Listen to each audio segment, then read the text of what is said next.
Assalamualaikum warahmatullahi wabarakatuh. Waalaikumsalam warahmatullahi wabarakatuh. Selamat sore Mbak. Selamat sore. Bagaimana kabarnya hari ini? Alhamdulillah baik. Perkenalkan, nama saya Berliana Pujaningrum. Saya mahasiswa Poltekkes Kemenkes Malang, Prodi D3 Keperawatan Militer. Hari ini kita akan belajar bersama tentang kekurangan alergi kronis atau KEK pada ibu hamil. Tujuan kegiatan hari ini adalah agar Mbak bisa memahami tentang pengertian kekurangan alergi kronis atau KEK, penyebab KEK, tanda dan dampak KEK, jenis makanan bergizi seimbang pada ibu hamil dengan KEK, dan cara pencegahan KEK. Sebelum materi dimulai, apakah Mbak sebelumnya pernah mendengar tentang KEK pada ibu hamil? Belum. Baik, kita akan membahasnya bersama-sama. Sekarang saya akan memberikan Mbak leaflet agar Mbak bisa memahami tentang materi yang akan kita bahas nanti.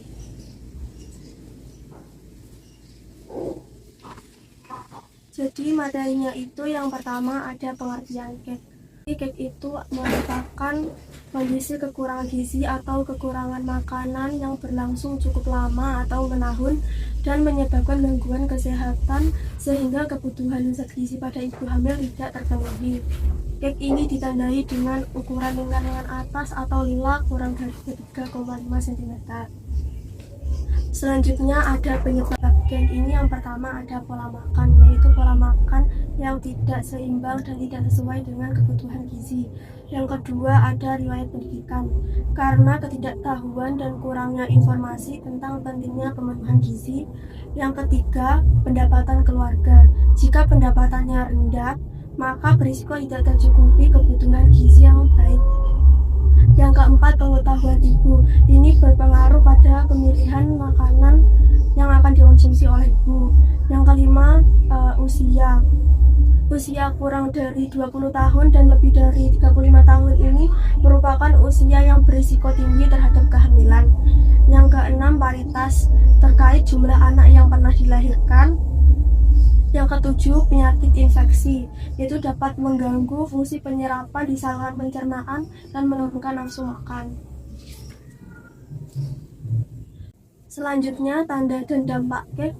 Kita akan membahas tanda-tanda terlebih dahulu. Yang pertama itu ada tampak kurus dengan lila kurang dari 23,5 cm.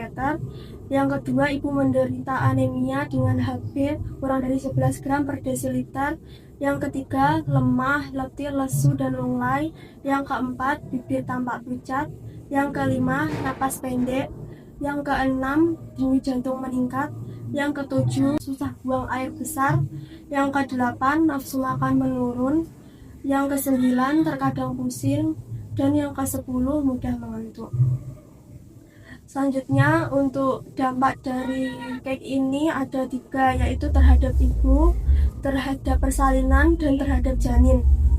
Untuk yang terhadap ibu ini dapat menyebabkan risiko penurunan kekuatan otot dan komplikasi seperti anemia, perdarahan, berat badan tidak bertambah secara normal, terkena penyakit infeksi, bahkan kematian ibu. Selanjutnya, terhadap persalinan ini dapat menyebabkan persalinan sudah lama, persalinan sebelum waktunya atau prematur, dan perdarahan. Selanjutnya, terhadap janin ini dapat menyebabkan keguguran atau abortus, bayi lahir mati, kematian bayi baru lahir, cacat bawaan, anemia pada bayi, dan bayi dengan berat badan lahir rendah atau BLR. Selanjutnya ada jenis makanan bergizi seimbang pada ibu hamil dengan KEK. Yang pertama ada karbohidrat.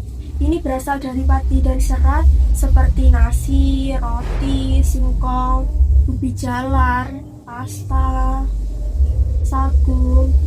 Yang kedua ada protein. Protein ini ada 2. Yang pertama, protein hewani berasal dari hewan. Contohnya telur, ayam, susu, yogurt, daging, ikan. Dan 2 ada protein nabati. Ini berasal dari tumbuh-tumbuhan. Misalnya kacang-kacangan, tempe, tahu. Yang ketiga itu ada lemak. Ini misalnya minyak ikan dari ikan laut seperti lemuru, tuna, salmon, minyak canola, biji labu kuning, dan minyak laksat. Selanjutnya ada vitamin dan mineral. Ini contohnya sayuran hijau, biji-bijian, kacang-kacangan, hati, daging, ayam, telur, ikan, sereal, susu dan buah-buahan seperti jeruk, pepaya, stroberi.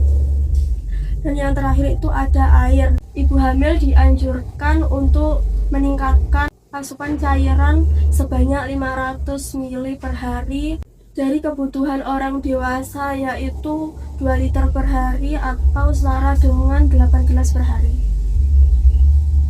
Selanjutnya ada cara pencegahan kek. Yang pertama itu ada mengatur pola konsumsi, yaitu dengan meningkatkan asupan zat besi melalui makanan, lalu mengonsumsi pangan hewani dengan jumlah yang cukup, dan mengurangi konsumsi makanan yang dapat menghambat penyerapan zat besi.